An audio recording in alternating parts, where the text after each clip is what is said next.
conteúdo que nós vamos mostrar aqui, ele na realidade, para aqueles que não conhecem o Espiritismo, deveria ser pelo menos tratado ou considerado como uma hipótese interessante, original.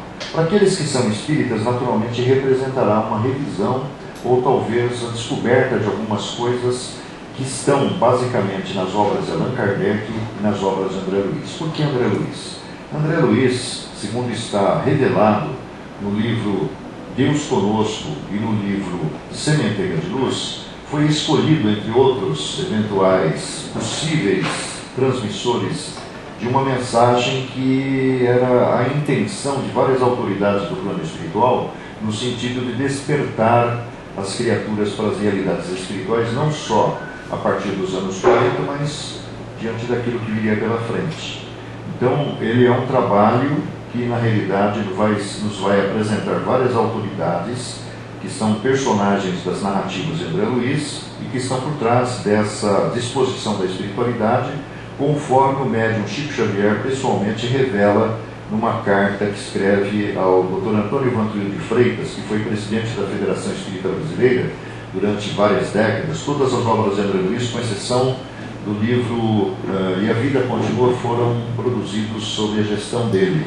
Ele, na realidade, acabou tendo um AVC aí pelos anos 66, 67, e, na verdade, acabou sendo, de uma certa forma, impossibilitado de acompanhar o desfecho. E foi em 1979, com o livro E a Vida Continua, onde André Luiz faz a sua incursão aqui por São Paulo, e que, na realidade, encerrou toda a trajetória que cumpriu André Luiz, de nosso lado até aí, até porque, a partir dos anos 70, a atividade do Chico Xavier, depois do Pinga Fogo, tomou um pulso muito diferente, uma intensidade muito grande, onde ele procurou trazer a certeza da sobrevivência através de testemunhos de espíritos que morreram na faixa juvenil, principalmente, e que retornaram para tentar confortar, consolar, alentar, salvar pais, mães, muitos dos quais, dentro daquela sequência previsível dentro daqueles que experimentam a perda de um ente querido, incluía a ideia do suicídio pela verificação do não sentido de se viver sem aquele ente querido, mesmo que a pessoa tivesse outros filhos, né? A Organização Mundial de Saúde, ela tem uma classificação que mostra a sequência do comportamento humano, inclusive dizendo que não existe realmente cura para a dor da perda de um ente querido. Isso só será resolvido talvez em outras existências. Então são só 16 perguntas e respostas, mas eles atendem a uma expectativa daqueles que querem se aprofundar para entender-se, né? Tudo que você, depois que vocês tiverem a oportunidade de ler os conteúdos que aí estão, tudo que você imaginar em relação a sexo, em você e na sociedade em que nós estamos vivendo, encontra aí nas informações do Espiritismo um conteúdo merecedor assim, de reflexões, porque são muito assim, reveladores e instigantes. Vamos começar. Começando por aquela visualização da demonstração gráfica do que é o espírito, do que é o corpo espiritual e do que é o corpo físico, né? Essa conexão entre todas essas formas, ela, na realidade, constitui aquilo que nós somos, nesse momento, né? E daqui a pouco isso aqui expira a data de validade, talvez um pouco antes vira um desgaste maior, talvez a gente fique um pouquinho mais de tempo pela evolução da ciência, pela nossa atividade aqui no mundo, e a gente volta a ser o corpo espiritual, que na verdade será uma réplica desse corpo intermediário, né? E na ciência, quando nós formos voltar, o corpo mental, conforme o André Luiz nos explicou aí na semana do mês passado, vai organizar um novo corpo intermediário, que por sua vez vai, com as contribuições genéticas masculinas e femininas, originar aquela forma através da qual nós nos manifestaremos durante algum tempo. Revisando o Livro dos Espíritos, questões 70 e 78, espírito ou espíritos são seres inteligentes da criação, a individualização do princípio inteligente. O espírito carrega um corpo que ajudou a formar por tempo determinado durante a reencarnação, e não um corpo que carrega um espírito. A gente pensava, morreu, surge o espírito. Não. O espírito já existiu antes, continuará existindo depois, até alcançar a sua iluminação no processo de evolução. No seu início, diz lá no Evangelho segundo o Espiritismo, Allan Kardec, a criatura humana não tem senão instintos. Mais avançada e extraviada só tem sensações. Mais instruída e purificada tem sentimentos, e o ponto delicado do sentimento é o amor. Não o amor no sentido vulgar do termo, esse amor paixão, né? Mas esse sol interior que condensa e reúne em seu foco ardente todas as aspirações e revelações sobre-humanas, a solidariedade, a fraternidade, a humanidade, enfim, né? Instinto sexual, essa definição que o André Luiz coloca no livro Evolução dos Mundos é muito interessante. Quer dizer, o amor, na realidade, será uma expansão e evolução daquilo que a gente chama de instinto sexual no nosso nível evolutivo. Quando o espírito concluiu uma prova, diz o livro dos Espíritos, adquiriu conhecimentos e não mais perde. Assim como tudo que acontece fica gravado indelevelmente na nossa memória, passando assim por, muitas vezes, determinadas revisões, recapitulações, que resultam numa tentativa de reescrever os passos, reescrever os capítulos da história que nós vamos construindo através da eternidade. Essa sequência é fantástica, está lá no túmulo de Kardec, incrivelmente, né? Foi feita aparentemente por Camille Flammarion e resume aquilo que é a ideia da evolução: nascer, viver, morrer, renascer ainda, progredir sempre. Tal é a lei.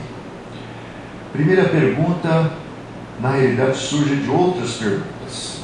Revelando que o espírito não tem sexo, questão 201, 202 e 200 do livro dos Espíritos, não tem sexo como entendemos, porque a gente circunscreve a questão sexual aos apetrechos físicos masculinos e femininos e às sensações provocadas por ele. Então o espírito em si não tem, mas o corpo espiritual sim. Nós vamos ver por quê aí na sequência. Então, como entendemos, dependendo da encarnação, um corpo de homem ou de mulher, das provas que ele tem de sofrer, porque deve progredir em tudo. É a nota que o Kardec coloca ao final das 3 perguntas e respostas. Nós não teríamos, assim, uma visão completa da própria realidade da vida se reencarnássemos só na condição feminina ou só na condição masculina. E isso acontece, aparentemente, de uma forma muito natural, embora aqui para nós latinos seja difícil a gente imaginar-se mulher um dia, ou talvez imaginar para os homens em outros momentos, mas o psiquiatra americano Brian Weiss, nas suas obras, principalmente no livro A Terapia através das Regressões, a Cura através das Terapias de Vidas Passadas, assim de uma forma muito natural, sem criar grandes constrangimentos, vai mostrando através das incursões, das regressões.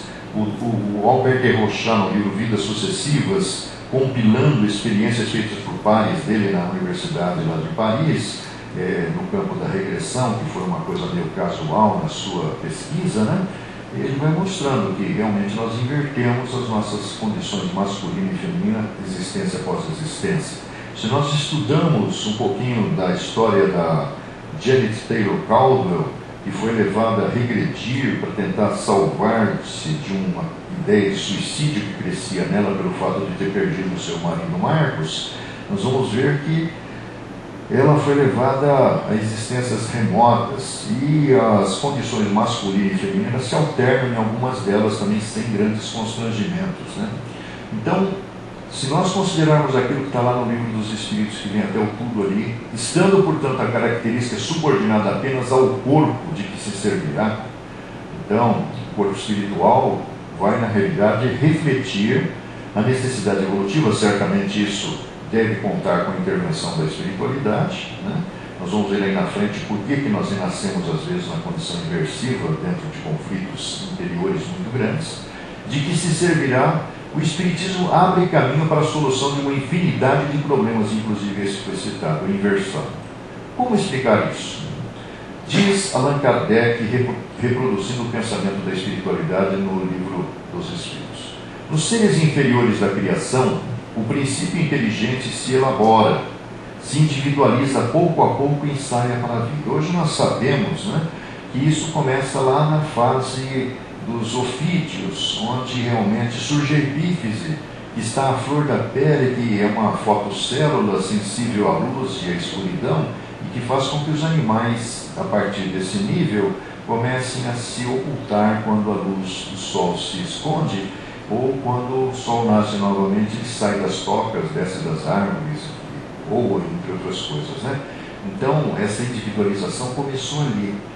É, de certa maneira, um trabalho preparatório, como o da germinação, em seguida ao qual o princípio inteligente sofre uma transformação e se torna espírito, que é uma pergunta, uma resposta que está escondida lá no questão 607A, que hoje é questionada até por alguns estudiosos do espiritismo que acham uma ideia meio controversa. Começa para ele o período de humanidade, e com este a consciência do seu futuro, a distinção do bem e do mal e a responsabilidade de seus atos. Então, quando ele se torna espírito, simples e ignorante, vai acumulando experiências, uma luta constante, contínua, feroz entre o instinto e a inteligência que começa a se desenvolver. Ele começa o trabalho da evolução. Nesse processo, o princípio inteligente, revela André Luiz, desde o vírus e bactérias das primeiras horas do protoplasma na Terra, gastou mais ou menos 15 milhões de séculos a fim de poder, como ser pensante, embora em fase embrionária da razão, quer dizer, não é porque viramos humanos que a gente tem o conhecimento de tudo, né? Estamos começando a desenvolver o senso de responsabilidade, que é uma conquista gradual, na medida que vai se desenvolvendo o conhecimento a partir da experiência, que amplia a inteligência, que forma a consciência, e a partir dos conteúdos da memória vai ajudando-nos a avançar na direção do progresso. Lançar suas primeiras emissões do pensamento contínuo, que é isso que vai nos diferenciar das fases anteriores da criação. Essa caminhada é cumprida numa série de existências, está no Livro dos Espíritos agora, que precedem o período chamado humanidade, não sendo na Terra o ponto de partida da primeira encarnação humana. Esse ponto é muito importante, porque a gente, na realidade, tem ideia de que tudo começou aqui, mas no capítulo 3 do Evangelho segundo o Espiritismo, no Livro dos Espíritos, a espiritualidade está informando que tem os mundos primitivos antes, onde nós caminhamos na direção da nosso despertar na condição humana, né? Não sendo na Terra o ponto de partida da primeira encarnação humana, começando em geral nos mundos ainda mais inferiores, podendo, contudo, ocorrer como exceção. Essa segunda questão é muito interessante, porque ela associa algumas conquistas recentes da ciência, da biologia principalmente, e vai mostrar para nós que a tese do Charles Darwin, que surgiu 2 anos depois que Kardec publicou o Livro dos Espíritos, tem fundamentação. A biologia inclui a espécie humana entre os primatas. Eu descobri que eu sou primata recentemente, eu não sabia disso, né? Um grupo de mamíferos que compreende os popularmente chamados macacos, símios, lêmures. Pesquisas de 2012 revelam que entre estes, os chimpanzés e a espécie chamada bonobo tem uma estrutura genética mais de 99, alguns falam 99,7, outros 99,5, mas é muito, por cento semelhante ao homem. O comportamento social e sexual dos bonobos seria um prenúncio das fases iniciais da evolução humana. Vejam que interessantes as características que os biólogos conseguiram apurar. Chimpanzés, e especialmente os bonobos, são animais que demonstram tanto um enorme interesse pelo sexo, como um grande espectro de atividades eróticas. Pesquisas revelam que o bonobo é conhecido por seus altos níveis de comportamento sexual. Ele resolve tudo no sexo. Todas as diferenças, ele é mais tranquilo, porque o chimpanzé diz que é briguento, irritadiço, territorialista. Esse outro bicho aí, o bonobo, através das fêmeas, ele resolve todas as divergências no que diz respeito à vida em sociedade. São naturalmente bissexuais. O sexo é usado não apenas como instrumento de diversão, mas também como forma de premiar um parceiro ou consolá-lo, e é inclusive utilizado para resolver conflitos. Tem relações tanto heterossexuais quanto homossexuais, objetivando adquirir status social, afeto, excitação e para redução de estresse. Nós vamos ver com André Luiz que na condição humana o sexo ele é, na realidade, um alimento espiritual e que ajuda muitas vezes a reduzir o mesmo estresse. Tem uma sociedade matriarcal, a mulher é que domina lá, o que é incomum entre os macacos e as demais espécies, que são 50 espécies catalogadas aí pelos biólogos. Homossexualidade entre fêmeas é um pouco mais acentuada. Eles não têm a moral dentro daqueles conceitos vigentes aqui em algumas sociedades da Terra. Cerca de 60% de toda a atividade sexual dos bonobos ocorre entre 2 ou mais fêmeas, havendo uma restrição. Apresenta a mais alta frequência de homossexualidade conhecida em qualquer espécie. Homossexualidade tem sido reportada em todas as espécies dos grandes macacos, grupo que inclui os seres humanos, bem como uma variedade de outras espécies de primatas. Durante a vida, um bonobo registra um incontável número de parceiras e parceiros, geralmente várias e vários em um único dia. Eles são poligâmicos. De toda a atividade sexual registrada pela espécie, 75% não tem fins reprodutivos, um índice muito acima dos demais primatas. As tribos de chimpanzés, por exemplo, são marcadas por disputas nas quais os machos mais fortes dominam os mais fracos e podem acasalar. No caso dos bonobos, essa realidade não existe. O grupo vive em um estado de atos sexuais sem culpa e sem agressividade. Deve ser brasileira essa espécie, né? Porque deve ser carnaval. Como surge e se desenvolve a energia sexual denominada libido por Freud? André Luiz vai nos explicar. Resulta da caminhada do princípio inteligente, primeiro pelo reino vegetal, onde as plantas por milênios e milênios ensaiaram e fixaram em flores os estames e pistilos, articulando respectivamente elementos masculinos e femininos na experiência do hermafroditismo. Estamos falando do princípio inteligente viajando ao longo do tempo, naquele 1,5 bilhão de anos. Em fase mais avançada, já no reino animal, na condição de protozoário, os micro-organismos unicelulares e metazoários, os micro-organismos multicelulares, vivencia a reprodução monogâmica. Posteriormente, nas espécies animais inferiores, alterna o hermafroditismo e a unissexualidade, evoluindo o instinto sexual, aperfeiçoando características na direção dos vertebrados.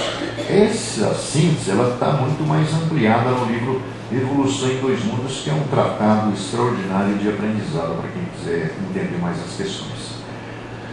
Na criatura humana, representa não uma energia fixa da natureza, trabalhando a alma, e sim uma energia variável da alma, com que ela trabalha a natureza em que evolui, aprimorando a si mesma.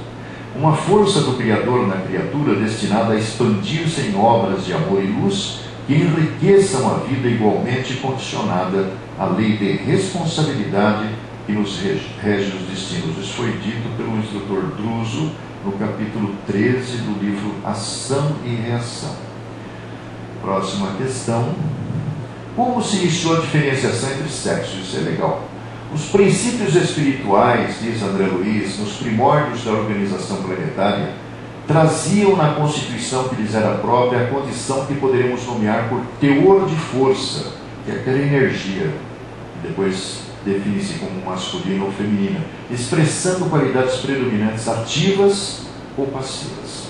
Entendendo-se que a evolução é sempre sustentada pelas inteligências superiores, que estão no controle, em movimentação ascendente, desde as primeiras horas da reprodução sexuada, começou sob a direção delas a formação dos órgãos masculinos e femininos, que são prodígios assim, de construção, de inteligência, né? E culminaram morfologicamente nas províncias genésicas do homem e da mulher da atualidade. Não podemos esquecer, porém, que o trabalho evolutivo no aperfeiçoamento fisiológico das criaturas terrestres ainda não foi terminado. Esse dado é interessante, prosseguindo como é natural no espaço e no tempo. Quanto à perda das características sexuais, porque ele está falando, André Luiz, que isso vai acontecer lá na frente, né?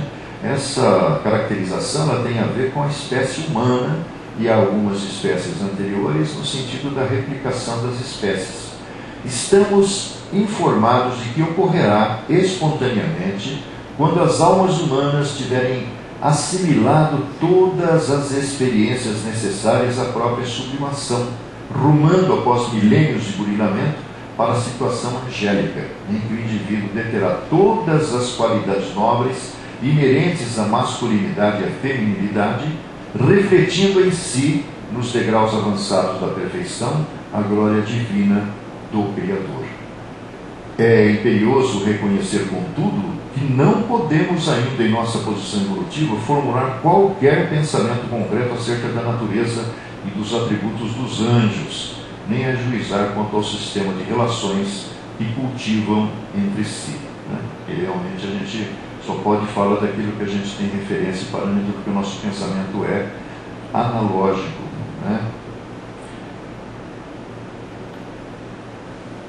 Algumas conexões interessantes. Esse menino aqui, ele na realidade morreu num acidente de trânsito. Ele estava indo com amigos fazer uns exercícios na Lagoa da Pampulha, em Belo Horizonte, numa madrugada. Ele era ligado ao remo, ele e os amigos. E ao atravessar um farol, um ônibus atravessou o farol vermelho, determinou a morte dos 3. Ele voltou através de Chico Xavier tempos depois, escreveu mais de 10 cartas, algumas das quais publicadas. Ele morreu aos 18 anos, chamava-se Ivo de Barros Correia Menezes. 4 anos depois que ele desencarnou, ele escreveu a 6ª carta. Algumas delas estão preservadas em livros. Essa daí está no livro Retornaram Contando. E olha que interessante o que ele fala para a mãe. Passaram-se 4 anos depois que ele morreu. Seu filho anda partido em 2. Tamanho é o meu anseio de realizar-me na condição de homem. Minha inquietação emotiva ainda não terminou. Não sei explicar, mas não me acostumo a essa história de despojamento do corpo, que é o instrumento perfeito de sensações a fim de que estejamos estimulados a viver. Muitos rapazes se desligam com facilidade desses anseios. Tenho visto centenas que me participam estarem transfigurados pela religião, e outros adotam exercícios de yoga, lá no plano espiritual, com o objetivo de cortarem essas raízes da mocidade comum. Outros, muitos, estão na mesma faixa em que Bernardo, que foi um dos que morreu com ele, que era muito amigo, e eu respiramos. Creio que o meu caso é uma provação que apenas vencerei com o apoio do tempo. Meu tio faz longas explanações sobre o desprendimento entre os que se amam. No entanto, ele fala com preciosas elucidações e continua na mesma. Se estivesse aí, faria 25 anos em janeiro próximo. Creia que o assunto ficou tão fixo em mim que o meu avô Barros, que estava lá no plano espiritual acompanhando a sua readaptação à vida sem o corpo, me disse que eu conseguiria o que desejo, só mesmo numa nova reencarnação. Mamãe, termina ele perguntando, você acredita que um rapaz de mãos entrelaçadas com as mãos de uma jovem que eu porventura venha a amar solucionará o meu problema? E ele na mensagem vai dizer que não acredita nisso. O André Luiz nos traz no livro Sexto Destino, capítulo 4, uma coisa maluca também. Ele, o Félix, estão testemunhando a relação de um senhor já maduro e casado com a sua funcionária. Ele, na realidade, tem a esposa Beatriz, que está com câncer, mas ele está pulando cerco, Mas olha que interessante que o André Luiz fala. Ele, André Luiz, presumimos seja um espírito equilibrado, Assim como o Félix, que é o grande articulador de todo aquele trabalho que vai ser desenvolvido nesse livro fantástico, que foi o último que o André Luiz escreveu através do Dr. Valdo Vieira e do Chico Xavier. Um pedacinho do que eles estão vendo, olha o que está acontecendo. Semelhantes registros, o André Luiz é honesto, o que a gente vê aí.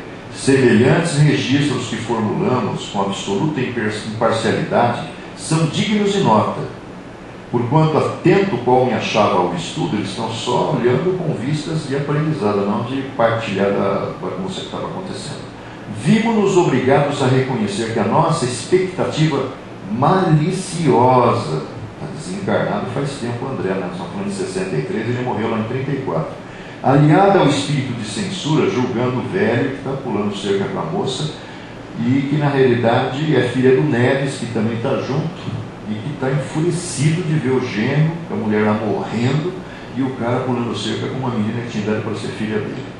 estabelecia correntes mentais estimulantes da turvação psíquica. Quer dizer, o casal está lá naquele clima, mas os pensamentos que emanavam André, Neves, talvez o próprio Félix, estavam conturbando o clímax que estava se desenvolvendo na relação dos dois pares. Estimulantes da turvação psíquica de que ambos se viam acometidos. Estabelecer correntes mentais estimulantes da turvação psíquica de que ambos se viam acometidos. Correntes essas que, partindo de nós na direção deles, como lhes agravava o apetite sensual. Vejam a força do pensamento que carrega as nossas emoções, muitas vezes conturbadas, né? De julgamento e de, partilhamento daquilo que está acontecendo. Afirmando ser o corpo físico modelado pelo corpo espiritual, pelo espírito, porque o Espiritismo fala, André Luiz confirma, o corpo físico vai ser uma réplica daquilo que o corpo espiritual se constitui. E o corpo espiritual é organizado a partir do corpo mental, que é uma estrutura que o espírito se utiliza para trabalhar pela sua evolução. Consequentemente, capítulo 12 do livro Evolução em 2 Mundos Mesmo. Consequentemente, os implementos do aparelho reprodutor masculino e feminino se encontram no corpo espiritual também. Então, o espírito não tem sexo, mas o corpo espiritual sim.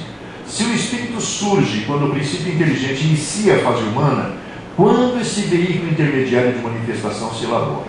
Aí nós vamos a Kardec. O corpo espiritual, também chamado perispírito, foi iniciado nos princípios rudimentares da inteligência.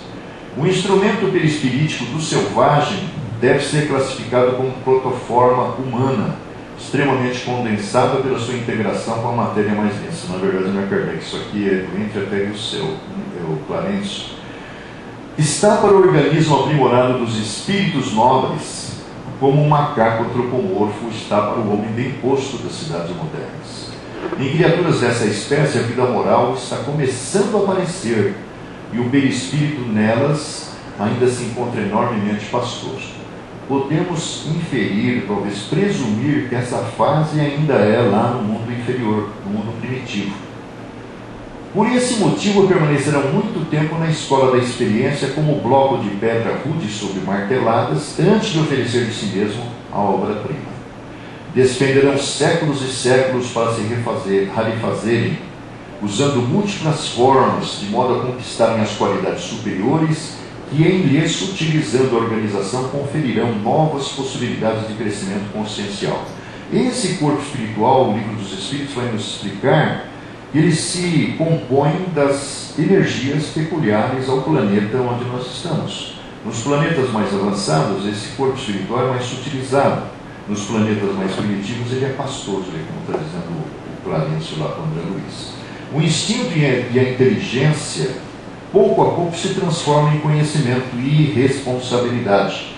E semelhante renovação outorga ao ser mais avançados equipamentos de manifestação, seja o corpo perispiritual, seja o corpo físico. Porque se nós olharmos a evolução do corpo humano de Cristo para cá, por exemplo, a gente vai ver que houve uma grande evolução do ponto de vista assim, de estrutura, era mais grosseira, mais rude, hoje é um pouco mais delicada, né?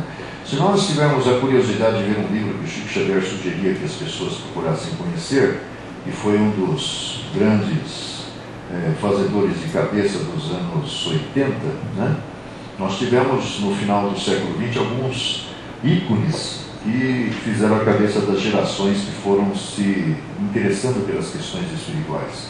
Lá nos anos 70 tinha o Lobsang Rampa, né? Que era um monge do Tibete, que escreveu uma quantidade muito grande de livros, depois discutiu se ele existia ou não, se ele era o fruto da imaginação de alguns editores ingleses. Nos anos 80 teve o J.J. Benítez, que escreveu um livro fantástico intitulado Operação Cavalo de Troia, que depois deu origem a uma sequência. Parece que o cara baseou-se nas informações de um astronauta que disse que a NASA teria feito experiências com uma máquina do tempo que fez com que alguns astronautas retornassem no tempo, né? E o objetivo era confirmar se Jesus tinha existido.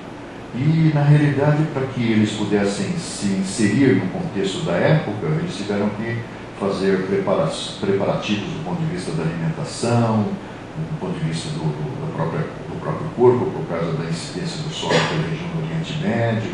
É um livro meio maluco, mas o Chico Xavier sugeria que as pessoas lessem para entender como é que era o mundo à época de Jesus, né?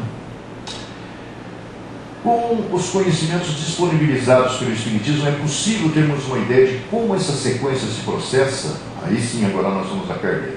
Na primeira encarnação, o espírito está no estado de infância na vida corpórea. Ele tem noção do que ele é, o que ele está fazendo. Sua busca ele ensaia para a vida, está no Livro dos Espíritos. Aí nós associamos um pouco daquilo que falamos no mês passado. A faculdade dominante no estado selvagem é um instinto, e nós poderíamos associar com o chamado sistema límbico, que foi descoberto lá do século XIX, do Paul Broca.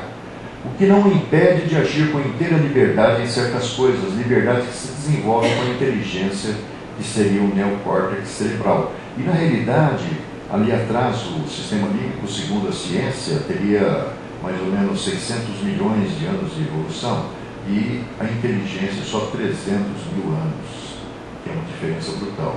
O instinto, porém, enfraquece-se pela predominância da inteligência. Essa é a luta evolutiva. Quanto mais nós vamos experienciando, vivendo situações, mais a nossa inteligência vai se dilatando, nosso conhecimento vai se ampliando. E mais nós vamos tendo condições de uma certa forma, controlar esses impulsos, essas compulsões, que o Bruce Lipton estuda muito bem no Evolução Espontânea e no livro a Biologia da Crença, que são livros assim interessantes, que acidentalmente foram produzidos no Brasil por um editor espírita, né? A reencarnação na etapa humana determina sempre procriação e alimentação, é o que nos move. Isso é necessidades de matéria a satisfazer e assim entraves para o espírito, porque ele vai ter que lutar para conseguir satisfazer os seus anseios de barriga cheia, de sobrevivência e ao mesmo tempo de satisfação através do sexo. Nesse primeiro período, a alma se elabora e se ensaia para a vida. O instinto se aniquila por si mesmo ao longo das inúmeras, múltiplas reencarnações. As paixões, que é o início do estágio depois das sensações que vão nos conduzir ao amor, sendo domadas pelo esforço da vontade. Chegou um ponto que eu me cansei de repetir de ano e quero agora rumar na direção de outros níveis mais avançados. O espírito fica no estado inconsciente durante numerosas encarnações.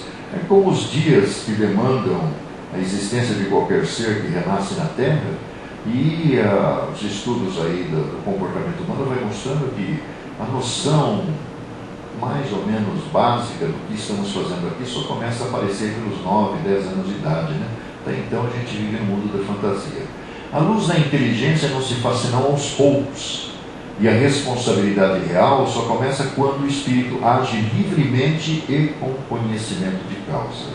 Não é nem após a primeira, nem a segunda encarnação que a alma tem consciência bastante nítida de si mesma, provavelmente lá nos mundos primitivos, para ser responsável pelos seus atos. Então, ela, como o Dr. Jorge André coloca no Impulsos Criativos da Evolução, está evoluindo sob a pressão do determinismo quase absoluto.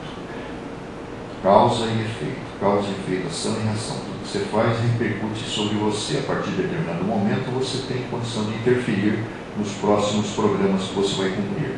Talvez só após a 100ª ou 1000ª existência. E aí a gente, duvidando disso daí, de repente fomos levados a procurar a longevidade humana na Terra e vamos ver que isso começou a melhorar um pouquinho nessa fase recente, nos anos 40 do século XX. Até então, o número de anos que a criatura média vivia aqui na Terra era em torno de 60 anos, né? Até o final do século XIX, 48 anos, até Jesus, 28 anos.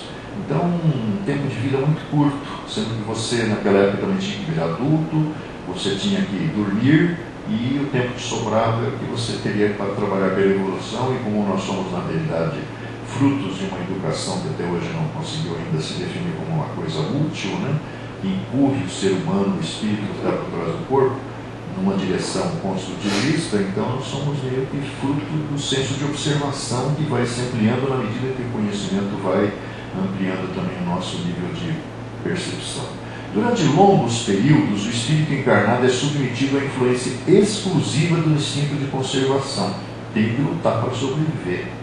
Pouco a pouco se transformam em instintos inteligentes, ou melhor dito, se equilibram com a inteligência. Mais tarde, sempre gradativamente, diz Kardec, a inteligência domina os instintos, que é o autocontrole. É aquilo que a gente ainda não conseguiu totalmente. Só então começa a responsabilidade séria, que se amplia em razão do desenvolvimento da inteligência. Isso está na Revista Espírita, fevereiro de 1864. Com as relações interpessoais se intensificando, vão se pronunciando os antagonismos naturais naqueles que amadurecem espiritualmente. É o instinto de conservação que está dominando tudo, né? O Espiritismo fixa dois elementos causais de grandes conturbações evolutivas. Como surgem na vida do ser? É pelo que o Livro dos Espíritos fala que é o grande obstáculo do progresso. O egoísmo e o orgulho nascem de um sentimento natural, um instinto de conservação. Quanto mais a inteligência vai se desenvolvendo, vai se pronunciando, mais eu vou me sentindo superior aos outros, ou presumindo-me ser, né? Então, eu quero, na realidade, me sobrepor, dominar, controlar, ter poder sobre os outros. E, ao mesmo tempo, creio que aquilo que me pertence, que é uma evolução do territorialismo dos animais irracionais, também tem que prevalecer aqui na sociedade. O Chico Xavier, num dos pronunciamentos, em um dos livrinhos que sobraram da época que ele ainda estava bastante lúcido, diz o seguinte, que nós temos que começar a exercitar um outro tipo de tratamento para aqueles aos quais nós estamos ligados. Meu filho, meu pai, minha mãe, nada é nosso. Meu marido, minha esposa, tudo é circunstancial. Hoje estamos nessa condição, mas amanhã provavelmente não, e ontem talvez não. Todos os instintos têm sua razão de ser e utilidade, diz a espiritualidade de Kardec. Enquanto Deus, nada pode ter feito de inútil. Ele não criou o mal, o homem é que o produz, abusando dos dons de Deus em virtude do seu livre-arbítrio, que o Jorge Andréa, num gráfico muito interessante que está naquele livro citado, Impulsos Criativos da Evolução, coloca como vai se ampliando na medida que a evolução vai se acumulando na caminhada do espírito e os conhecimentos vão naturalmente ampliando o nosso nível de percepção e entendimento.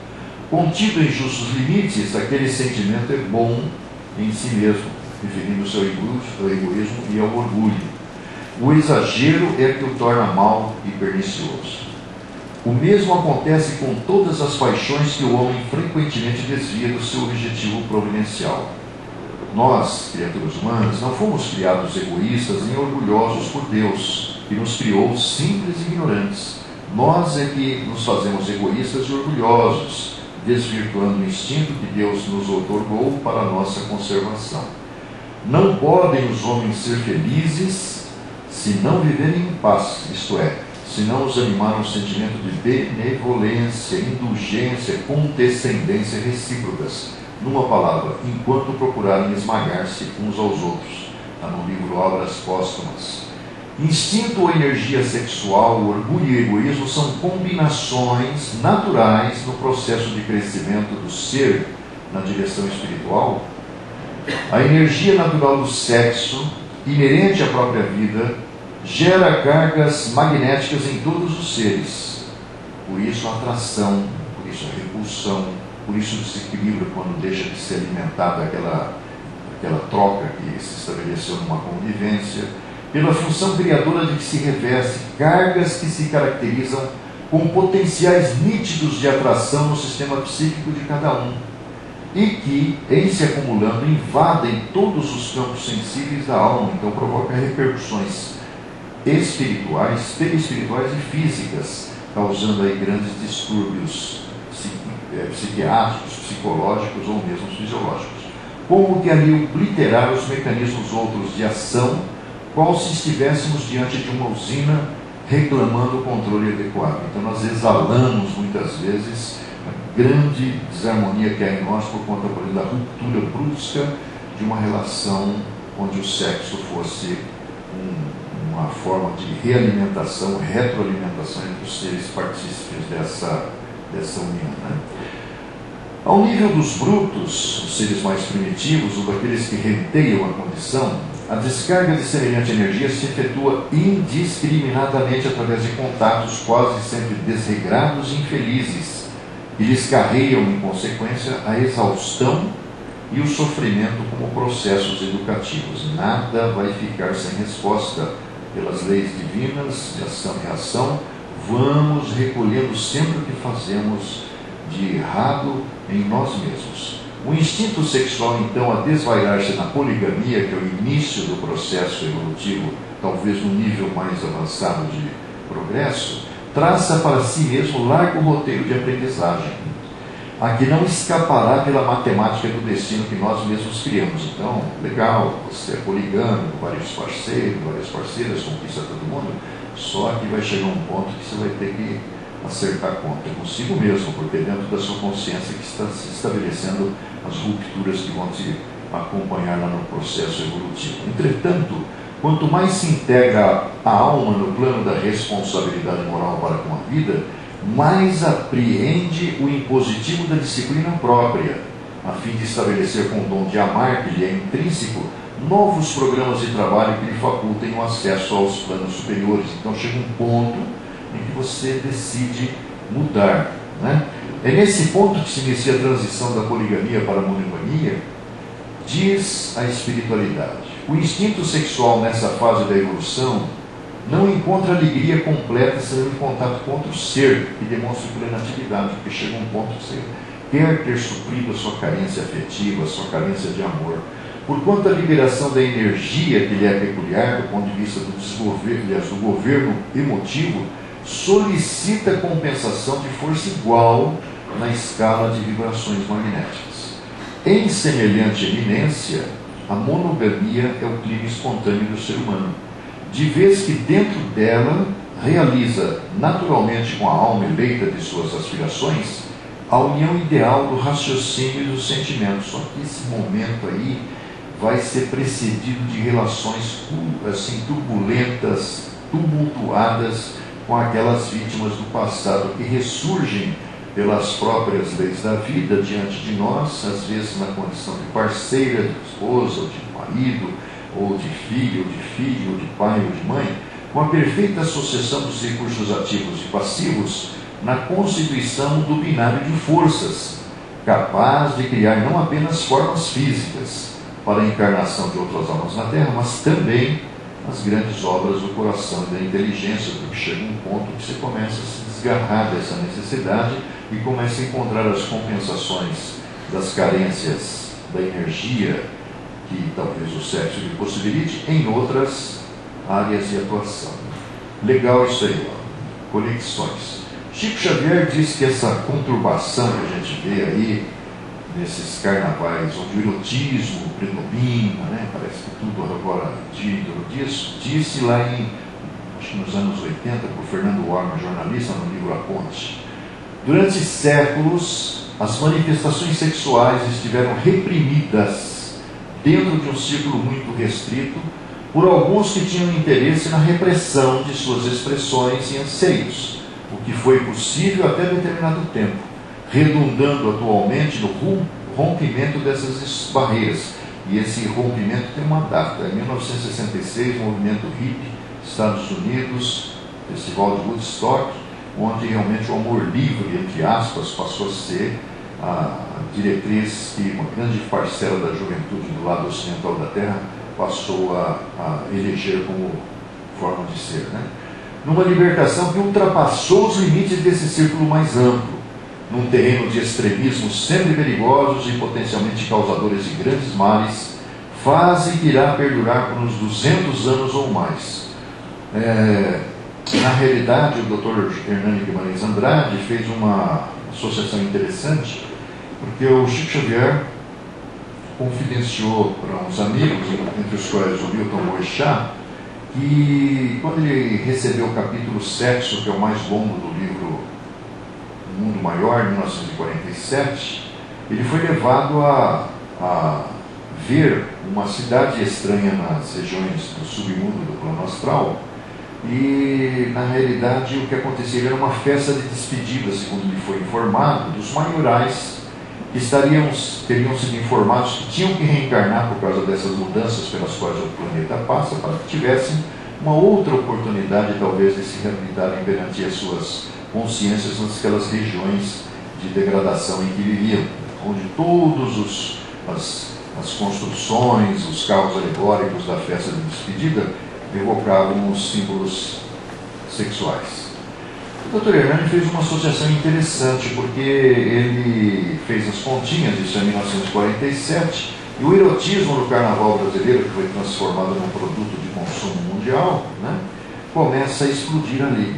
E ele intuiu ou inferiu que aqueles caras lá que estavam à frente daquelas ideias revolucionárias para as questões estéticas da nossa realidade, né, que diz respeito à exploração do carnaval como um produto onde o erotismo era realmente dominante, assim como na propaganda e outros meios de comunicação de massa, começaram a se servir principalmente da mulher para explorar vendas de automóveis, cigarros, produtos de beleza, roupas e tudo mais. Esses caras são exatamente aqueles da Cidade Estranha do André Luiz Siqueira. Isso está no livro Lições de Sabedoria de Chico Xavier, da doutora Marlene Nobre, e replica muitas matérias feitas pelo Dr. Hernani no jornal Folha Espírita, fundada por ela, Freitas Nobre e mais alguns. A utilização das forças sexuais de modo irracional seria a causa de distúrbios mentais, físicos e sociais na caminhada evolutiva da criatura humana? Diz André Luiz: as cargas magnéticas do instinto, acumuladas e desbordantes na personalidade, a falta de sólido socorro íntimo para que se canalizem na direção do bem, obliteram as faculdades ainda vacilantes do discernimento e a maneira do faminto, alheio ao bom senso, a criatura lesada em seu equilíbrio sexual costuma entregar-se à rebelião e à loucura em síndromes espirituais de ciúme ou despeito. A face das torturas genésicas a que se vê relegada gera aflitivas contas kármicas a lhe vergastarem a alma no espaço e a lhe retardarem no progresso no tempo. Daí nascem, diz André Luiz, médico, as psiconeuroses, os colapsos nervosos decorrentes do trauma nas sinergias do corpo espiritual, porque tudo que vem aqui para fora, nas desarmonias dos nossos órgãos, do aparelho reprodutor, da nossa mente, ou da nossa emoção, tem a sua raiz no corpo espiritual, que replica aquilo que o espírito tem guardado como experiências acumuladas. As fobias numerosas, a histeria de conversão, a histeria de angústia, os desvios da libido, a neurose obsessiva, as psicoses e as fixações mentais diversas, que originam na ciência de hoje as indagações e os conceitos da psicologia de profundidade na esfera da psicanálise, que identifica as enfermidades ou desajustes do instinto sexual sem oferecer-lhes a medicação adequada, porque apenas o conhecimento superior, gravado na própria alma, pode opor barreiras à extensão do conflito existente, traçando caminhos novos à energia criadora do sexo quando em perigoso desequilíbrio. E ele vai acrescentar: desse modo, por semelhantes rupturas dos sistemas psicossomáticos, harmonizados em permutas e cargas magnéticas afins, as trocas entre os seres, no terreno da sexualidade física ou exclusivamente psíquica, é que múltiplos sofrimentos são contraídos por nós todos no decurso dos séculos, porquanto se forjamos inquietações e problemas nos outros, bico doce engana a outra parte, e a outra parte cede, e depois você dá no pé, só que isso vai ter a correspondente resposta do tempo em você mesmo. Com o instinto sexual, é justo venhamos a solucioná-los em ocasião adequada. Olha aí que interessante. Recebendo por filhos e associados de destino, entre as fronteiras domésticas, todos aqueles que constituímos credores do nosso amor e da nossa renúncia, atravessando muitas vezes padecimentos inomináveis para assegurar-lhes o refazimento preciso. Brian Weiss tem um caso interessante de uma mãe e filha que tinham uma convivência assim, extremamente turbulenta, e o único denominador comum era o pai. E na regressão de memória ficou evidenciado que esse pai, na verdade, foi dividido como par nas relações afetivos sexuais. Em existência passada, elas eram rivais e hoje reencontram-se, como está dizendo aí André Luiz, em 1958, no mesmo ambiente para, muitas vezes, tentarem superar as diferenças estabelecidas entre si. Compreendamos, pois, acrescenta ele, que o sexo reside na mente, a expressar-se no corpo espiritual e, consequentemente, no corpo físico, que um depende do outro. Um recebe as informações e mensagens do outro, do corpo físico para dentro, através dos plexos, dos centros de força, através das glândulas do sistema endócrino, e de dentro para fora, fazendo o mesmo caminho. Por santuário criativo do nosso amor perante a vida, e em razão disso, ninguém escarnecerá do sexo, desarmonizando-lhe as forças, sem escarnecer e desarmonizar a si mesmo. Quer dizer, ninguém foge de si mesmo, como a gente tem repetido ao longo dos anos. Paulo, em bases de afinidade e confiança, estabelece entre ambas as pessoas um circuito de forças, pelo qual a dupla se alimenta psiquicamente de energias espirituais em regime de reciprocidade. Esse detalhe explica essa atração, essa ligação, às vezes até atormentada, que algumas pessoas têm na convivência comum, e que, na verdade, esconde a necessidade da alimentação psíquica entre esses personagens que estão presos por algum fator causal estabelecido em épocas remotas. A fuga de um dos parceiros ao compromisso, sem justa causa, lesa o outro na sustentação do equilíbrio emotivo, criando a ruptura no sistema de troca de cargas magnéticas de manutenção, precipitando o prejudicado em descontrole que muitas vezes descama da delinquência, às vezes o homicídio, às vezes o suicídio. Sábado tivemos uma informação interessante de um médium que a gente conhece, que estava fazendo um trabalho de assistência espiritual, e entre os assistidos, ele nem sabia, estava uma jovem para a qual foi diagnosticado uma gravidez encaminhando para a microcefalia. Diz ele que na hora que a moça sentou ali, não sabia disso. Ele tomou um choque, porque ele viu a moça com um adulto no colo segurando uma arma na mão. Possivelmente ela foi a responsável pelo suicídio daquele indivíduo, ou talvez fosse a causadora do homicídio, o que talvez seja uma das muitas explicações que podem justificar o grande número de criaturas com esse problema renascendo na Terra nessa fase. Porque os espíritos já vêm anunciando há alguns anos que a coisa ia se intensificar, e o número de provas e de problemas causados aí por esses insetos, ou seja, o que for, como a gripe espanhola fez uma limpeza no começo do século XX, outros processos iriam ser implementados, porque por trás daquilo que a gente vê aqui existem as leis de Deus sendo cumpridas. Então, a fuga de um dos parceiros ao compromisso sem razão justa lesa o outro na sustentação do equilíbrio emotivo, criando a ruptura no sistema de troca de cargas magnéticas de manutenção, precipitando o prejudicado em descontrole que muitas vezes descamba na delinquência. Os resultados repercutem no agressor, que partilhará no futuro das consequências desencadeadas por ele próprio, na forma de conflitos e frustrações, em reencarnações que o levem a exonerar do próprio espírito, não consegue ser feliz, não consegue encontrar o alma gêmea, não consegue encontrar o pai ideal. Então, conflitos e frustrações em reencarnações que o levem a exonerar do próprio espírito, e isso tudo está fazendo com que a nossa mente se equilibre perante as leis da consciência que nós transgredimos. As mutilações e conflitos auridos no clima da irreflexão, seja no corpo de nossas manifestações ou no ambiente da vida pessoal, aprendendo através da pedagogia sem cárcere aparente, está preso numa experiência da qual não consegue sair, a não ser que seja pela porta falsa do suicídio, É uma prisão sem grátis mesmo. Dentro de nunca lesaremos a outrem sem lesar a nós mesmos. Isso é uma lei maravilhosa.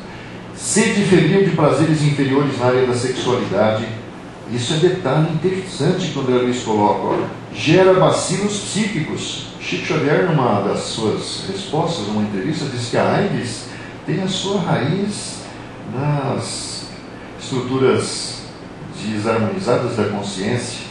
Olha que coisa louca. Então, dificilmente o homem vai conseguir, a médio prazo, a curto prazo, a cura definitiva. Porque se cura é a história do cego lá, que Jesus devolveu a visão e foi para Gandaia comemorar, né? Espécies de larvas, cultivadas não apenas pela incontinência no domínio das emoções próprias, em experiências sexuais variáveis, a promiscuidade, mas também no contato com entidades grosseiras afinadas com as predileções do indivíduo que o visita com frequência à maneira de imperceptíveis vampiros. Eu ouvi o doutor, não sei o que, o Dipe, que é o secretário da Saúde de São Paulo, falando ontem na CBN, eu estava em trânsito, e ele estava falando sobre o expressivo número de sífilis que estão agora surgindo por pessoas que às vezes se precavêm nas relações sexuais, mas que usam a língua e a boca. Até isso está acontecendo hoje. Então é um negócio para se pensar. Ele disse que é muito grande o número de pessoas, porque eles não sabiam como é que era possível. A pessoa se precave, mas como é que pode contrair sífilis? E as mulheres são os grandes, porque demora mais para aparecer nelas os sinais. Olha que coisa maluca, mas isso é por quê? Olha aí que o André Luiz falou lá em 58. Ó. Sede febril de prazeres inferiores na área da sexualidade gera bacilos psíquicos, espécies de larvas cultivadas não apenas pela incontinência no domínio das emoções próprias, em experiências sexuais variadas, promiscuidade, mas também no contato com entidades grosseiras afinadas, porque por trás dessa promiscuidade, dessa degradação, existe o plano espiritual dos que morreram e que estão ávidos das sensações que o corpo do que está encarnado, que é um médium inconsciente, como o André Luiz coloca no outro livro, lhe permite. Né? São médiums, na verdade. Com as predileções do indivíduo que o visitam com frequência, a maneira de imperceptíveis vampiros. Torturas genésicas geram aflitivas contas kármicas decorrentes dos traumas nas sinergias do corpo espiritual, ocasionados pelos colapsos nervosos ou psiconeuroses, numerosas fobias, histeria de conversão, histeria de angústia, desvios da libido, neurose obsessiva, as psicoses e as fixações mentais diversas, por semelhantes rupturas dos sistemas psicossomáticos harmonizados em permutas de cargas magnéticas afins no terreno da sexualidade física ou exclusivamente psíquica, contraem-se múltiplos sofrimentos no decurso dos séculos. Somente o conhecimento superior, gravado na própria alma, pode opor barreiras à extensão do conflito existente, traçando caminhos novos à energia criadora do sexo, quando em perigoso desequilíbrio. Então a doença, a dor, o sofrimento é o remédio. Embora a gente relute contra essa ideia, e na verdade não existe outra linguagem que a gente entenda. Dessa forma vão se projetando as experiências no campo da saúde mental e física, bem como da família, a resposta de André Luiz, inquietações e problemas criados nos outros com o instinto sexual encaminham solução adequada em relações de paternidade, filiação ou outras associações do destino entre fronteiras domésticas, exigindo amor e renúncia ante padecimentos inomináveis, capazes de assegurar-lhes refazimento preciso.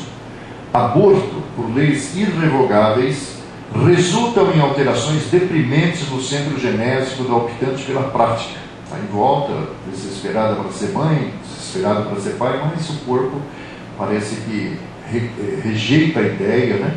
E às vezes tem que buscar alternativas como a reprodução assistida, que também é frustrante às vezes, dinheiro gasto sem a garantia do retorno. Predispondo a dolorosas enfermidades como metrite, vaginismo, metralgia, infarto uterino, tumoração cancerosa, regenerando as energias sutis do perispírito através do exercício da maternidade torturada e complexa. E quando vem o filho, é o Odofó, que às vezes é um daqueles pares da promiscuidade de outras vidas, e é uma criatura muitas vezes extremamente difícil de encaminhar. Como a educação é uma coisa precária na nossa realidade, né? Nós não temos noção do que é educar um espírito dentro daquele corpo que está se formando, então é traumatizante. Delinquentes do sexo voltam à carne sob o impacto das vibrações desequilibrantes que puseram em ação contra si próprios. São muitas vezes as vítimas da mutilação congênita, da alienação mental, da paralisia infantil, olha aí como o negócio vai se ampliando, das enfermidades nervosas, do câncer infantil, das enfermidades nervosas de variada espécie, dos processos patogênicos inabordáveis e de todo um cortejo de males decorrentes do trauma perispirítico que, provocando desajustes nos tecidos sutis da alma, exige longos e complicados serviços de reparação a se estabilizarem com o nome de inquietação, angústia, doença, provação, desventura, idiotia, sofrimento e miséria. Isso foi escrito em 1958 pelo André Luiz, pelo Chico e pelo Dr. Waldo. Milhares de pessoas que transformaram o santuário do sexo numa forja de perturbações para a vida alheia, arruinando lares e infelicitando consciências, imploram equipamentos físicos atormentados por lesões importantes no aparelho genésico, experimentando desde a puberdade inquietantes desequilíbrios. Numa análise mais profunda, o sexo não acabaria se constituindo um fator indutor da evolução da individualidade diante do mecanismo da lei de causa e efeito? Até que o espírito consiga purificar as próprias impressões, além da ganga sensorial, em que habitualmente se desregra no narcisismo obcecante, valendo-se dos outros seres para satisfazer a volúpia de hipertrofiar-se psiquicamente no prazer de si mesmo, numerosas reencarnações instrutivas e reparadoras se lhe bebitam no livro da vida, porque não cogita exclusivamente do próprio prazer sem lesar aos outros, e toda vez que lesa alguém, abre nova conta resgatável em tempo certo. Isso ocorre porque o instinto sexual não é apenas agente de reprodução entre as formas superiores, mas, acima de tudo, olha a revelação aí, é o reconstituinte das forças espirituais, nós trocamos, pela qual as criaturas encarnadas ou desencarnadas se alimentam mutuamente na permuta de raios psicomagnéticos que lhes são necessários ao progresso. As almas primitivas comumente gastam energia sexual à força, em excessos que lhes impõem duras lições. Entre os espíritos santificados e as almas primitivas, milhões de criaturas conscientes, viajando da rude animalidade para a humanidade enobrecida, em muitas ocasiões se arrojam a experiências menos dignas, privando a companheira ou o companheiro do alimento psíquico que nos reportamos, interrompendo a comunhão sexual que lhes alentava a euforia. E se as forças sexuais não se encontram suficientemente controladas por valores morais nas vítimas, surge frequentemente longos processos de desespero e de delinquência, que vão do suicídio ao homicídio, né? O Dr. André Luiz volta para nos falar sobre um prognóstico lá no livro Sexo e Destino. Na espiritualidade superior, o sexo não é considerado unicamente por baliza morfológica do corpo de carne, distinguindo macho e fêmea, definição unilateral que na Terra ainda se faz seguir de atitudes e exigências tirânicas herdadas do comportamento animal. Entre os espíritos desencarnados, a partir daqueles de evolução mediana, o sexo é categorizado por atributo divino na individualidade humana, qual ocorre com a inteligência, com o sentimento, com o raciocínio e com faculdades outras, até agora menos aplicadas nas técnicas da experiência humana.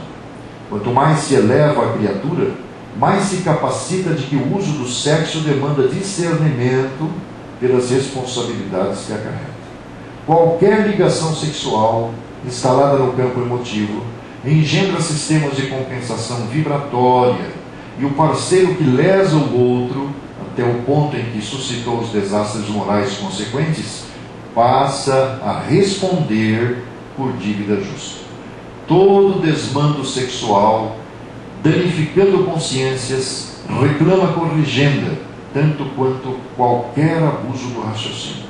Homem que abandone a companheira sem razão, ou mulher que assim proceda, gerando desregramentos passionais na vítima, cria certo ônus kármico no próprio caminho, pois ninguém causa prejuízo a outrem sem embaraçar a si mesmo. Na crosta planetária, os temas sexuais são levados em conta na base dos sinais físicos que diferenciam o homem da mulher e vice-versa. No entanto, isso não define a realidade integral, porquanto, regendo estes marcos, permanece o espírito imortal com idade às vezes multimilenária, encerrando consigo a soma de experiências complexas, o que obriga a própria ciência terrena a proclamar presentemente que masculinidade e feminilidade totais são inexistentes na personalidade humana do ponto de vista psicológico.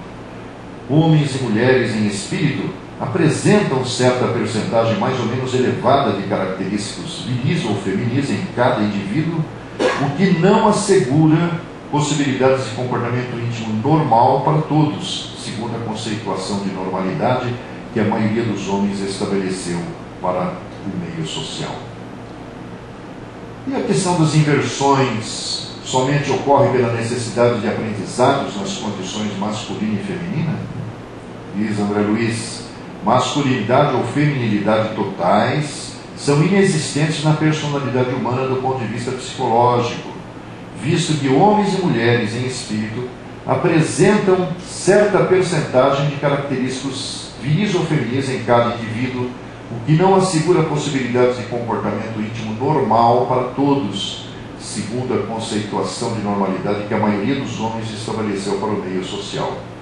O espírito reencarna em regime de inversão sexual, como pode renascer em condições transitórias de mutilação ou cegueira. Isso não quer dizer, afirma André Luiz, que homossexuais ou intersexos estejam em posição endereçados ao escândalo ou à viciação, como aleijados e cegos não se encontram na inibição ou na sombra para serem delinquentes. O conceito de normalidade ou anormalidade são relativos. Se a cegueira fosse a condição da maioria dos espíritos encarnados na Terra, o homem que pudesse enxergar seria positivamente minoria e exceção. Ações praticadas contra pessoas do sexo oposto na busca do prazer a qualquer preço impõem, além da morte, a desorganização mental do causador, manifestada através da alienação mental, exigindo para seu reequilíbrio, muitas vezes, pela intervenção, os agentes da lei divina, reencarnações compulsórias, renascendo corpos inversos às suas características momentâneas de masculinidade ou feminilidade, para que no corpo inverso, no extremo desconforto íntimo, aprenda a respeitar o semelhante lesado. A inversão ocorre também por iniciativa daqueles que, valendo-se da renúncia construtiva para acelerar o passo do entendimento, o último casinho nós vamos ver no final do último quadro, mostra isso aí, no entendimento da vida e do progresso espiritual, no intuito de operarem com mais segurança e valor o acrisolamento moral de si mesmos ou na execução de tarefas especializadas através de estágio perigoso ou perigosos da solidão em favor do campo social da Terra. Homens e mulheres podem nascer homossexuais ou intersexos, seja como expiação ou em obediência a tarefas específicas, como são suscetíveis de tomar o veículo físico na condição de mutilados ou inibidos em certos campos de manifestação para melhorar-se e nunca sob a destinação do mal. A Terra, pouco a pouco, renovará princípios e conceitos, diretriz e legislação em matéria de sexo, sob a inspiração da ciência, que situará o problema das relações sexuais no lugar que lhe é próprio.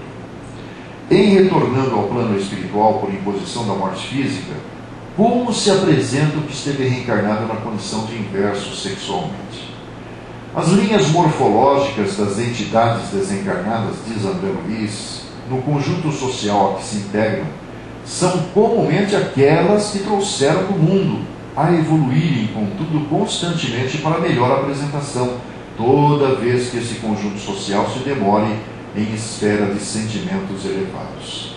A forma individual em si obedece ao reflexo mental dominante, notadamente no que se reporta ao sexo, mantendo-se a criatura com os distintivos psicossomáticos de homem ou de mulher, segundo a vida íntima, através da qual se mostra com qualidades espirituais acentuadamente ativas ou passivas. Fácil observar assim que a desencarnação libera todos os espíritos de feição masculina ou feminina que estejam na reencarnação em condição inversiva, atendendo à aprovação necessária ou à tarefa específica, porquanto, fora do corpo, fora do arcabouço físico, a mente se exterioriza no veículo espiritual com admirável precisão de controle espontâneo sobre as células sutis que o constituem, porque o corpo espiritual obedece ao comando da nossa mente. Ainda assim, revela observar que se o progresso mental não é positivamente acentuado, mantém a personalidade desencarnada nos planos inferiores por tempo indefinível a plástica que lhe era própria entre os homens. Médiuns que tenham observado as regiões de licenciosidade ou desencarnados que a respeito delas venham a traçar essa ou aquela notícia, reportam-se apenas a lugares naturalmente inferiores, extremamente afins com a poligamia embrutecente, por mais brilhantes se lhe externem as conceituações filosóficas. Como, com base nos conhecimentos espirituais, analisar o comportamento sexual na atualidade terrestre? 1958, portanto, há mais de 50 anos. A união sexual entre a maioria dos homens e mulheres terrestres se aproxima das manifestações dessa natureza entre os irracionais. No capítulo piorou muito, né? Nesse capítulo há muita inconsciência criminosa e indiferença sistemática às leis divinas. Tem o Rubens, disse que, conversando com uma pessoa ligada à área da psicologia, disse que o lance de homossexualidade hoje é uma coisa assim absolutamente normal aqui na região em que nós estamos. Surpreendente que as pessoas assumem as duas condições, tanto masculina como feminina, né? Trata-se de um domínio, tudo a carta de sensações. Trata-se de um domínio de semibrutos, onde muitas inteligências admiráveis preferem demorar em baixas correntes evolutivas. Mergulhados no charco das vibrações pesadas e venenosas, experimentamos nesse domínio simplesmente sensações. Então, estamos lá no segundo nível ainda, né? Dirigindo-nos na direção do equilíbrio, colhemos material de experiências proveitosas, oportunidades de rectificação, força, conhecimento, alegria e poder.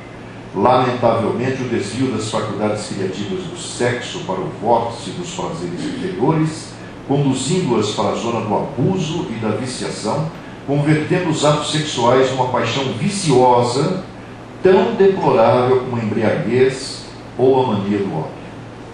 As uniões sexuais distantes do bem e da ordem geram desequilíbrio, causando sofrimento e perturbação a médio e longo prazo. O sexo na experiência ou na existência humana pode ser um dos instrumentos do amor, sem que o amor seja o sexo.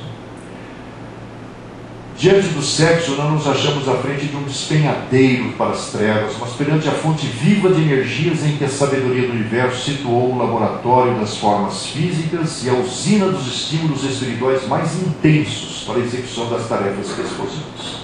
A vida sexual de cada criatura é terreno sagrado para ela própria, e por isso mesmo, abstenção, ligação afetiva, constituição de família, vida celibatária, divórcio e outras ocorrências no campo do amor são problemas pertinentes à responsabilidade de cada um, então não temos que julgar. Celibato e abstinência em qualquer forma de expressão constituem tentames louváveis do ser, experiências de caráter transitório nos quais a fome de alimento afetivo se lhes transforma no hino do coração em fogo purificador, acrisolando-lhes as tendências em clima de produção do bem comum. Relações sexuais envolvem responsabilidade. Aqui, para terminar, 3 casos interessantes. Os 2 primeiros tiraram livros do Manuel Filomeno de Miranda pelo Divaldo Pereira Franco. O primeiro dele, Nos Bastidores da Obsessão, um livro de 1970, portanto, há 46 anos atrás. São 3 quadros muito curiosos. Espírito feminino preso a corpo masculino por ações em vida passada no campo da infidelidade conjugal, homicídio, vida boêmia, promíscua, encerrando a jornada no campo da matéria vitimada por tuberculose. Reencarnada em pleno amadurecimento das faculdades sexuais, tornou-se assediada por vítima do passado, olha aí, que, apoiada por hipnotizador ligado à organização criminosa do plano espiritual, passou a vampirizá-la no sentido de locupletar-se, explorando-lhe a libido, situação agravada pelas orientações de psicanalista renomado que, inspirado pelo obsessor, sugeriu-lhe que o essencial na vida é a pessoa realizar-se, bagunçar mesmo, como achar conveniente, e que tudo mais são tabus que devem ser quebrados em prol da felicidade de cada um. No processo de que era vítima, olha aí, pela primeira vez falou isso, teve implantada nos centros da memória perispiritual pequena célula fotoelétrica de material especial com mensagem repetida insistentemente: você vai enlouquecer, suicide-se. Essa implantação de produtos desse tipo depois viria a ser tratada já no final do século XX pelo Robson Pinheiro, naquele livro Tambores de Angola, que é um engenheiro que também tem uma implantação dessa na sua estrutura do corpo perispiritual e que o domina remotamente, à distância os caras ditam as regras. Segundo caso, do loucura e obsessão, espírito feminino preso a corpo masculino por ações em 3 vidas passadas no campo da sexualidade mal orientada, conflitado desde a infância atual pela divergência entre a psicologia e a fisiologia. Ele se olhava no espelho e não via o corpo masculino, ele via uma menina. Pela estranheza entre as formas do corpo refletido no espelho e o seu mundo interior. A situação foi agravada a partir da adolescência, primeiro pela indução à prática homossexual por um tio, que veio estudar na cidade e se acomodou na casa da mãe dele, que era irmã do tio, que é um amante de outras vidas, com quem passou a dividir o quarto por força das circunstâncias, e segundo pela influência de uma das vítimas de experiências passadas, identificando-os nesses corpos novos, na atual encarnação, iniciou e alimenta processo obsessivo com que pretende se vingar pelas lesões afetivas sofridas. Está no livro Loucura e Obsessão, que é de 1985. E por fim, o próprio Chico Xavier. Nesse livro aqui que pouca gente conhece, entre 1948 e 1952, ele teve uma convivência relativamente frequente com o Dr. Rafael Ranieri, que era um advogado, que foi prefeito aqui de Guaratinguetá, que se formou lá em Belo Horizonte, mineiro, e que tem uma série de experiências assim curiosas que acabam aproximando ele do Chico. Em uma conversa em que eles falavam a respeito do professor Clóvis Tavares, que é um grande personagem do espiritismo aqui na região de Campos, eles haviam dito que o professor Clóvis parecia um padre. E o Chico falou: ele realmente, durante 1000 existências, esteve ligado à Igreja Católica. E essa aqui é a primeira existência fora da Igreja. E termina dizendo isso aqui, olha que doido. Eu, por exemplo, é a primeira reencarnação de homem que tenho. A espiritualidade superior, quando eu ia reencarnar, estava preocupada com isso. Achava que eu poderia fracassar, então embutiu ele num corpo masculino. E mais recentemente o Arnaldo Rocha, que foi o outro que nessa época mesmo teve uma convivência próxima com o Chico, no livro Diálogos com Chico Xavier, vai mostrar da primeira encarnação do Chico na Terra até a mais recente, que realmente essa aqui foi a primeira na condição masculina. E para terminar, o André Luiz vai nos falar o seguinte: somos espíritos endividados perante as leis divinas e estamos situados na faixa de expressiva transição a transição do amor narcisista, que só quer satisfazer a si mesmo, para o amor desinteressado. Temos teorias de santificação para o sentimento, mas na essência somos na prática simples iniciantes. Na esfera dos pensamentos nobres, assimilamos o influxo dos planos gloriosos. Todavia, no campo dos impulsos inferiores, carregamos ainda o imenso fardo de desejos deprimentes que se constituem de vigorosos apelos à retaguarda. O homem terrestre é um ser de inteligência refinada pelos poderes que adquiriu na caminhada evolutiva em que se empenha desde muitos séculos, mas ainda oscilante, de modo geral, entre a animalidade e humanização, conquanto os casos particulares e criaturas que já se encaminham da humanidade para a angelitude. A maioria de nós outros, os espíritos capitulados na escola da Terra, nos achamos em trânsito da poligamia para a monogamia com referência à devoção sexual. Decorre daí o impositivo de vigilância sobre nós mesmos, sabendo-se que o sexo é faculdade criativa nos domínios do corpo e da alma. Está no livro E a Vida Continua, foi dito pelo instrutor Ribas. Aí está a bibliografia e aí está o final.